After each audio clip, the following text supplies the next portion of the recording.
Part 32. Who the fuck did I marry? All right. So we're now in June.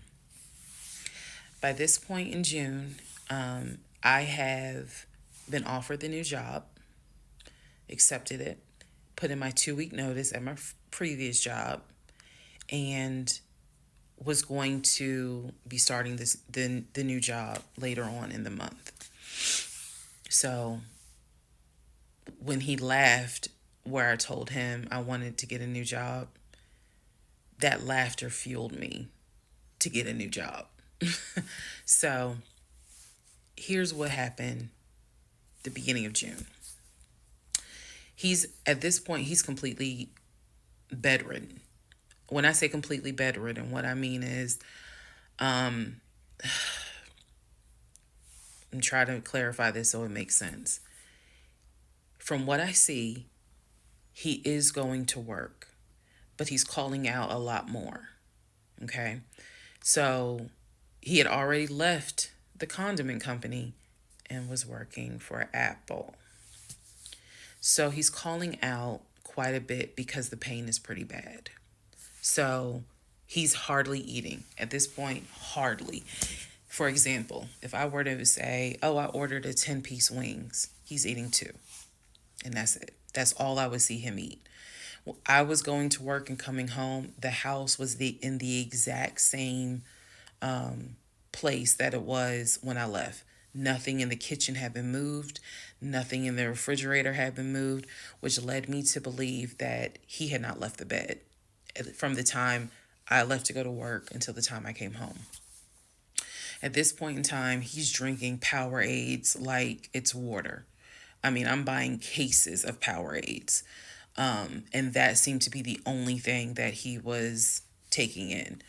So if he was a 3X when I met him, he's probably at a 1X, maybe a 2X, depending on the clothes. He's lost a lot of weight because he's not eating.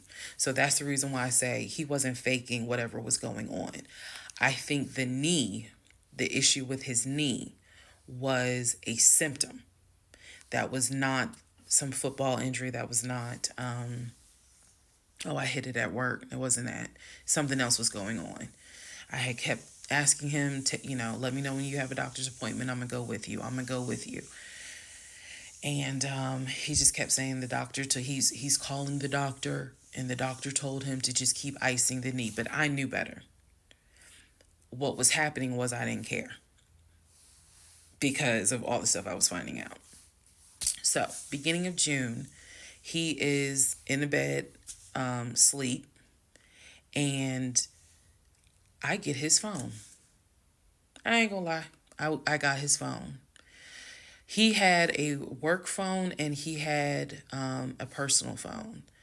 It was the work phone that he had from the condiment company that apparently was never turned in. Follow me. It'll all come out. So he still had the work phone. It was deactivated.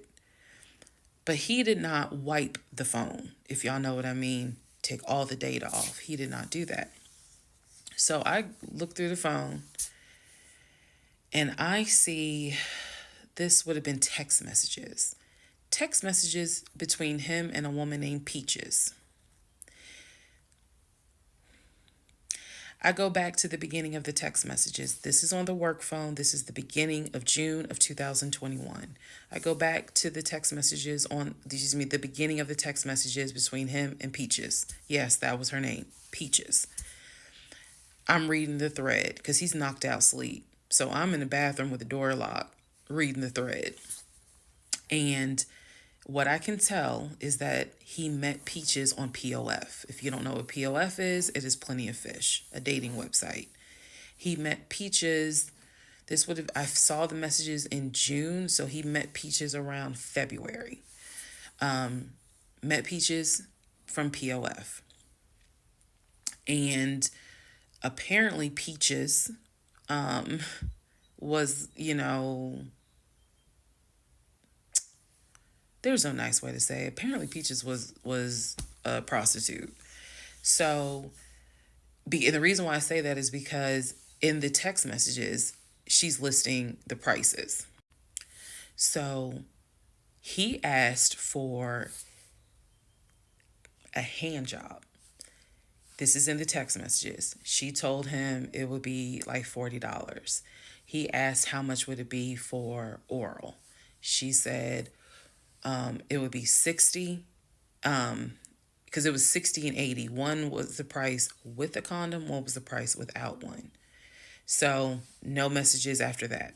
She sent a picture, he sent a picture. No messages after that. So in other words, these messages were not back to back every single day. There's breaks in between the messages. So like a message was in March, the next message is in April. Message in April, next message is like 2 weeks later. So he's asking her the prices. Next message I see would have been from a few weeks prior to the date of this. So this was the beginning of June. The message is from sometime beginning of May, where he is thanking her and says to her, thank you so much. That was really great. I hope I can see you again. Then there's messages where she said, hey, basically she was at a new spot. She must have moved. So he said, okay, I'm going to come through. I'm going to come see you.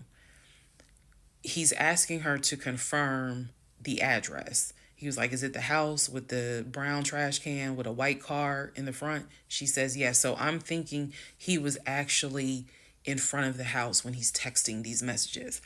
Then again, he does whatever he does, and he sends her a message a few hours later saying, thank you.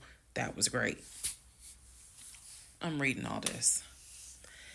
And I will tell you guys something that you may or may not understand. Some women may or may not understand it. The cheating didn't even faze me. Didn't even faze me. I didn't cry. I did not feel like, what did I do wrong? I was relieved. The reason why I was relieved is because up until this point, I kind of struggled a little bit on whether or not, God, I know, Lord, you hate divorce. But I can't stay with a guy that lies.